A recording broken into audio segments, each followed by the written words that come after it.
Okay, this is, let's see, episode 96 of Real Estate Fight Club. Welcome to another episode of Real Estate Fight Club. What's up, Jen Martland? Hey, Monica. I hear you have no AC today.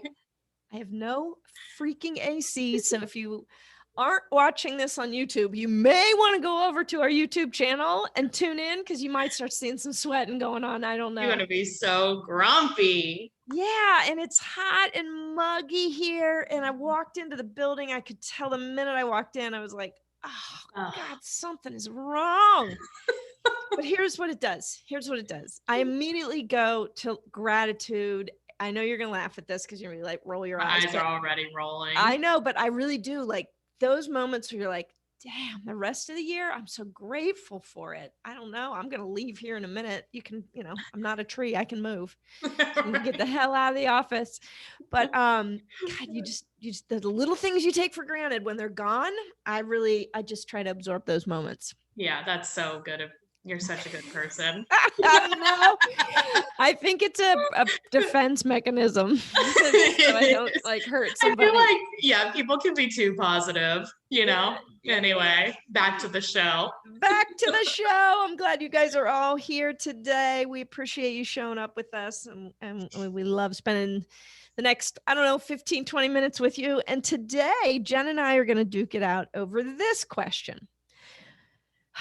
What do you do when the seller wants to interview other agents? What do you do when the seller wants to interview other agents? In other words, you're competing, right? Here's the thing. Can I go first? Please do. Here's the thing. First of all, when you're at the appointment should not be when you found out that they're interviewing other agents. Correct. We agree on that. Okay, now, when should you, Jen? Please tell. Well, Monica. I mean, there's a pre-qualification process for the seller also. And so that should be one of your questions. And I get a lot of pushback on this. Like, well, then I'll be putting the thought in their head that they should be interviewing other agents. Mm-hmm. No. Exactly why you also ask, like, do you plan on renting it? Do you plan on selling it for sale by owner? Right. You ask them, you're not this like magical idea creator. Like They're either thinking it or not thinking it. They are either going to do it or not do it. It's better to know now than later, right? That's exactly right. And if you are not doing pre-qualification before you do the work on comping the house or anything, it is the one thing that actually, I want you guys to think about it like this. You're really not doing your job if you don't do that because you're not prepared for that meeting. That pre-qual is your major part of your preparation. Right. Agreed. And you can find a pre-qual at jennifermertland.com/vault, the one that I use, which is probably real similar to the one that you use. I use it too. I think everybody uses it. It's really good. It's perfect. But let's say you ask the questions. Let's just assume that you pre-qual 100% of the time. You ask the questions and then you're at the appointment and they say, well, we're going to talk to somebody else. Here's what happened. One of three things happened. And I would say this, I would be like, look, Mr. or Mrs. or whatever seller, at this point, people generally decide that I'm the best agent for them. We sign the listing, we move forward. So if that's not happening, it's usually one of three things. Is it the price that we set for your home? And then shut the hell up and let them answer. Yeah, good. Okay. So they'll be like, no, or yes, or whatever, right? Is it the commission? And they'll say no, or yes, or whatever. Is it the marketing plan? Now, if it's not the price and it's not the commission, true talk, they don't like you. That's it. Right. Something is not sitting well. Something's not sitting well. They don't like you. Right. And I think at that point, try to figure out what it really is and try to refer them to the agent that they then will interview. So then you can at least get a referral. I mean, it happens. Not everybody likes you. You know what I mean? Everybody likes you, Monica. Mm-hmm. Well, right. I mean, but maybe you're just not the agent for them. I don't know. What do you think? I love what you said, actually. I love that. Hey, it's one of the three things I use, it's generally, I love that. And I don't use that. So, I'll give you that actually. I think I'll start using that. I love doing these. I always learn something. So thank you for that. I just kind of dig and ask questions. So tell me about, that decision. Is that somebody that you know, or somebody that works in this neighborhood, or tell me about who are you interviewing? I need to know who. You need to know who. Right. I never throw them under the bus. I always say, usually I say, oh, I've never heard of them. Usually I'm like, oh, I trained them. Yes. Or yes, I recruited them at KW. Yeah. Yes. Or I coach them. Yeah. Yeah. Like I coach and train them or whatever. Exactly. I like that. But if they're great and I know them, I'm like, they're a great agent. Tell me so here's my closing statement that usually addresses that.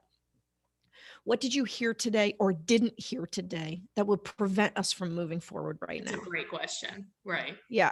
And so I'm taking it back to me. I'm taking it off them because I got to know what the objection is with me.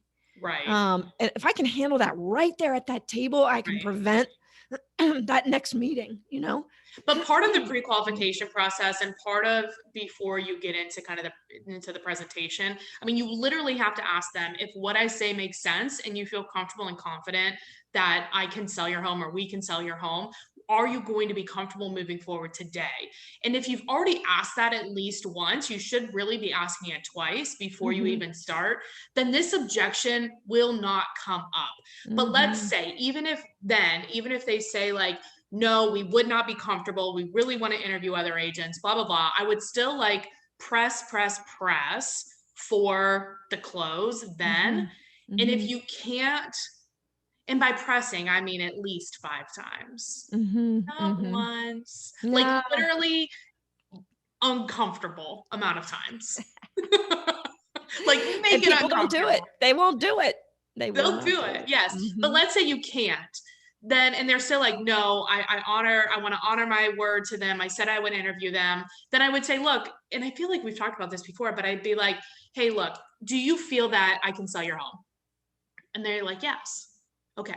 I do too. I know I can sell it. And I'm be so excited to work with you and your family to get you moved to Florida, or like whatever it is, right? If you feel that comfortable with me, this other agent is taking time away from their family. You know what I mean? And like have that conversation. Like, is that really fair for them? I have a solution. Here's my solution. Why don't we call them and give them first opportunity to bring their buyers? That way they still can get paid for, showing their buyers. How does that sound? And they're usually like, the sellers are like, that's a good idea, even though that's such a freaking snub. It's so bad. So bad. Well, like, whatever. Once you know how to play the game, but like, let's say they're like, no, like we want to do it or whatever, and you're pressing them and all this stuff. I agree with you. Then there is probably something, but let's just say you can't get to it. Yeah. Then say, I can see that you're a person that honors their word, and I truly appreciate this. I find that after interviewing a couple of agents, there's maybe some questions or some things that the other agents say that maybe we didn't talk about. So why don't we do this? When is your last appointment? Oh, it's Tuesday at 4. Okay, great. Why don't I come back here at 4:30 on Tuesday? We'll answer any of those questions that we didn't answer before and just kind of wrap it up. How does that sound? But you have to make sure to say, like, I see that you're a person that honors your word, because then if they don't, they will keep that appointment and then you will be the last person. Yeah. I love that. I love that. That's awesome. So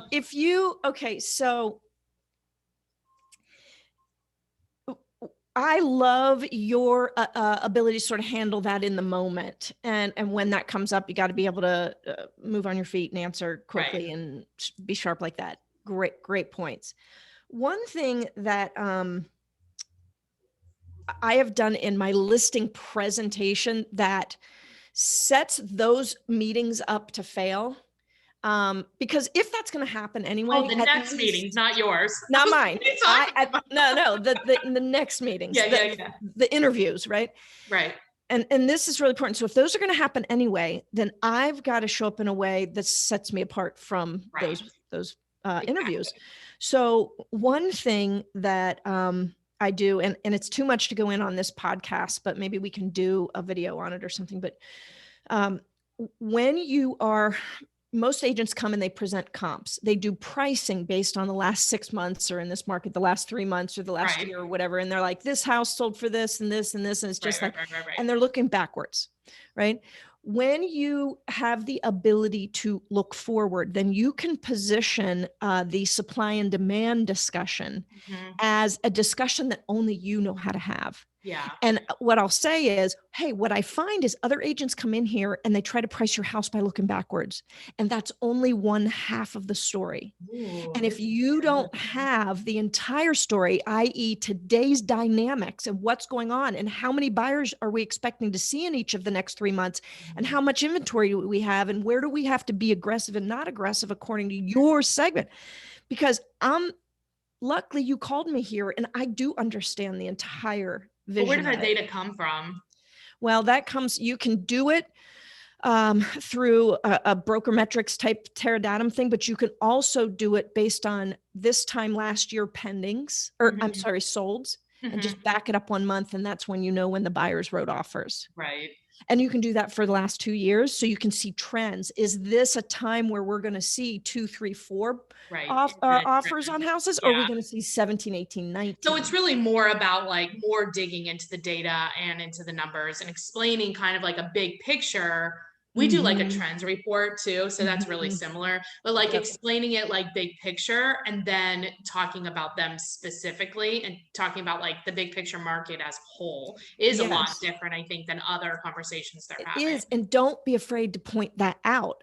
Like, I'm glad you called me. I literally say, I'm glad you called me because I have an understanding of the market that most agents don't. Right. And most agents are going to come in here and look backwards. Right. And that's only one half of the story. And so when these next interviews come and they whip out their past sales and they got nothing else, it's still looking backwards. Like, I'm only getting half this story from this joker, right? So you have to be the one that shows up different. You've got to up your game at these things. And I cringe when I hear agents say, I haven't had to do a listing appointment in forever. I just go sign the listing because they're my friends. You are missing a massive opportunity to demonstrate to them, one, they made the right decision, but two, that you should be the referred agent because you're like better than everybody. No, everything. Yeah, that's right. True. I think like this objection doesn't happen I mean, they'll say that they're interviewing agents ahead of time when you talk to them. But to your point, as you demonstrate your process and your professionalism and you're asking them, hey, if what I say makes sense and you feel comfortable and confident that we can sell your home, will you list with me when I come out, Tuesday 2 or whatever? And most of the time, like 99% of the time, they will say yes. Right.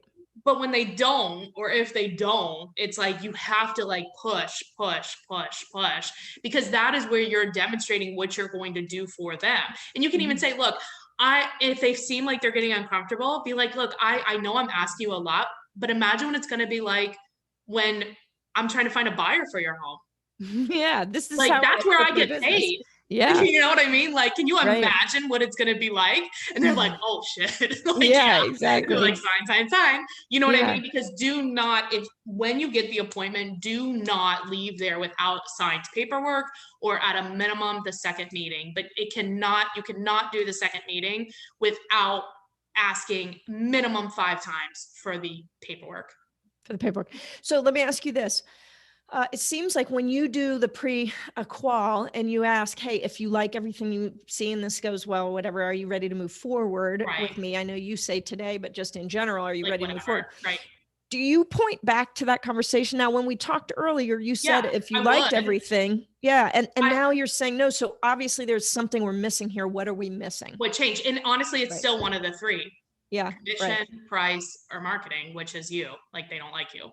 You know what I mean? Which is fine. And that happens, right? Yeah. But like, it's like, okay, they might say something like, they might say the price in this market, right? And it's like, okay, well, talk to me. Here's the thing. The market creates the price. I don't make it up. So like, what are you seeing? Show me what you see. Let's look together, blah, blah, blah, right? So the price really should not be an issue. I mean, there are agents that are like overpricing, and let's say that happens, right? So then it's like, okay, here's the thing. Explain to them how they're really just trying to get buyers and they're not really. Yeah. Right. Well, and how they're buying their listing. They're buying the listing, right? They're buying. But then say, hey, look, if they ask you for a price reduction, can you make sure that you have an option to cancel the contract?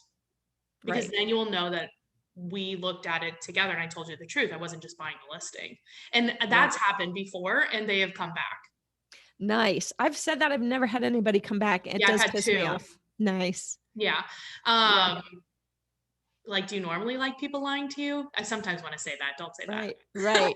Do you want to be in business with a liar? Right. Are you sure? Well, you have to decide, are they reading the market wrong or are they just buying your listing? And in most cases, agents know exactly how to read the market. Yeah. And they're just absolutely doing anything to get your business. And to me, that doesn't state that they're going to fight for you. They're going to do anything to get the closing too. Right. So they're not going to stand up for you. No, exactly. Yeah. So then, that's the commission conversation, right? If people are like, well, how long did it take them to reduce their commission? It's usually, no, they offered it. It's like, okay, well, that's their money. What are they going to do with your money? That's exactly right. Or if it's the marketing plan, right? So maybe they're like, well, you don't work in this neighborhood, this price point, this blah, blah, blah, blah, blah.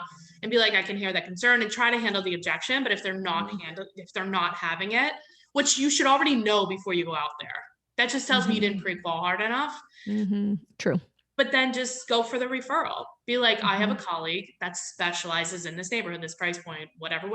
Will you be open to talking with them? And they'll say yes. Or what if we co-listed it? Whatever. Yeah. Whatever to keep something in your pocket. Yeah. Exactly. Yeah. Can we go back? Good stuff. Yeah. Okay. Let's take a break. This is actually a really, if you're listening to this episode, I think there's more bang for the buck in this episode than we've had in a long time, just as far as real tips that really make you money. Yeah. I think there were a lot of good points here. That's true. I like it. I do. I think this was, I think there's some great nuggets in there that matter. Good. Well, let's go back to our corners and hear a word from our partners. And when we return, we'll have the final punches. Welcome back. Let's get back to the battle inside the ring. Merlin, did you ask people about what to do when the seller wants to interview other agents, or what are we doing? Tiebreaker? And a lot of people, I mean, they just kind of like give up, or they like, they didn't know, or they like get flustered or whatever. That's dumb. Don't do that. Yeah, guys, you can't let that, you got to try to fight for that interview to not happen, because you cut your chances in half the minute you let that happen. It's like if you leave without paperwork, you're not freaking getting it. Unless they're not interviewing other people. You just don't leave without the paperwork. Bring your snacks, bring your sleeping bag, bring your pillow. Do not leave without paperwork. We are signing paperwork.